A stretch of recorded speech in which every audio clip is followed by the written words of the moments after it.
Many of you may not know this, but I used to be a terrible coder. I used to code for a couple of minutes per day, and I mean minutes. So basically, I used to like want to do a lot of projects. So I would go on Google, on YouTube, and search for a tutorial that I wanted to do. So at the time, I was really interested in making to-do apps.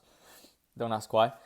And I would search for tutorials to do in like React, JavaScript, HTML, and CSS, all for the goal of doing the to-do app. Now this went on and on. I did a couple of projects, but every time I found myself wanting to do a project on my own without a tutorial, I'd be completely lost. And I mean, I would sit down and I want to start coding and nothing would come out. Like I'd literally sit on my screen and not know what was going on. And honestly, it was very stressful, like I'd worked so hard, I've been coding for 5 months at the time and I still didn't know how to do a basic programming application without a tutorial. However, now I'm able to do projects without the help of tutorials. And obviously, it's a caveat. I still use tutorials for specific things like ideas and influence.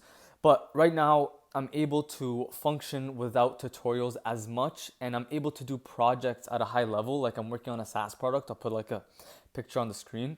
And I'm able to do these things because I applied the steps that we'll talk about in this video. And honestly, at the time, it was very disappointing. You see these people online and they're doing great things. They're making products, and you're just sitting there like, damn it, I wish I could do those things without needs of reliance. And I'm not gonna be like every YouTuber saying to avoid tutorials, but as you will see, the steps in this video will help you get there. What you must realize is that most programmers that are self-taught fall into this trap. We need to learn somehow, and we look at tutorials as a means of doing that, okay? So don't look at tutorials as a bad thing. That's like a big thing you must realize. It's not the tutorials that are bad, it's how you are using them that is impacting how you are coding. With the same tutorials, right? Like I would do like the same tutorial maybe twice. With the same tutorials, right? You can have someone like maybe let's say my past self who would follow it and not get a single thing out of it versus now when I do follow tutorials and I watch tutorials for coding help, I get a lot out of it. I learn more than I was before, and I'm getting the benefits of the tutorial without relying on the tutorial. So there are four main aspects of doing tutorials like a pro and the right way to optimize your learning without relying on them. Those being picking the right tutorial, taking notes, changing things in the code, and adding new features to the code base. So we're gonna go into detail with all four, okay? So the first being picking the right tutorial. A lot of the times as humans, we like to stay in our comfort zone. It's very comfortable. And when we look at something that's a little bit challenging or that forces us to do a little bit of hard work, we tend to get anxious and tend to back off from that thing. And that's totally normal because we're humans. But you have to fight that urge. You see, a lot of the times, programmers stay stagnant because we're not challenging ourselves enough. And if we're doing tutorials that are super easy and within our range, then you're not going to learn anything and you're not going to get the benefits. Let's say you have never done JavaScript before and you want to learn a little bit of JavaScript, right?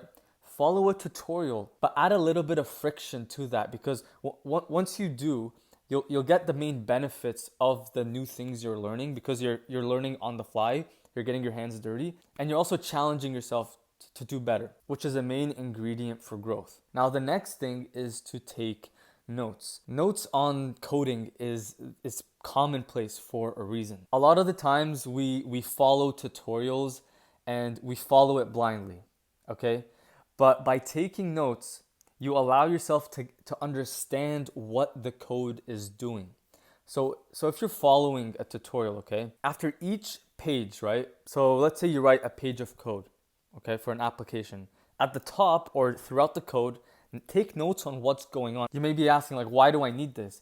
Firstly, by writing notes, you really understand and you challenge yourself to understand what's going on throughout the code instead of following it blindly. So you end up understanding it and you end up like getting, you really understand what's going on with the program. And also something that's kind of hidden is once you finish the project, right, and you store it away on GitHub or you just have it in your files, if you want to come back to that project, or you want to use the code within the project for another project, which I've done a lot of times, this is a way to ensure that you know what's going on, and it provides a platform for you to see what's going on. So it makes everything easier, and it just takes a couple of minutes to write up everything. So I really don't see the downsides compared to the upsides. So you should be taking notes. The third thing that I do, and what you should be doing to follow tutorials the right way, is to change things within the code. So let's go back to our to-do app, okay? Basic developers, what a lot of them do, like myself, I'm talking like I've never done this, but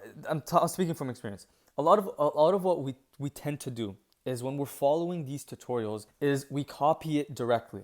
Okay, like we have a div with a form. We copy it the exact same way. We copy the design, the functionalities of the application, and that is what's wrong with how we view tutorials. The mainstream view on it is we're copying it. What you have to do, okay, this is my favorite one. What you have to do is change things within the code. So with the to-do app, change things within the code, within the to-do app, right? Maybe change the color, the button functionality, change the font size, change the way it's ordered. Like, change things within the code, because that is what stimulates growth, okay? By changing different things throughout the code, you allow yourself the freedom to code what you want, which is fun, and also challenge yourself to think for yourself. A programmer is someone that can solve problems through code.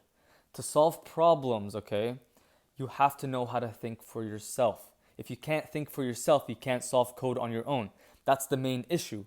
So by doing these changes, you think for yourself. And when you think for yourself again, you develop this knack and ability to code, because you're thinking about it and you're really getting into it. Now, the fourth and final one, I think this is optional, but if you really want the benefits of tutorials, this is it, okay? It's adding features to the code, okay?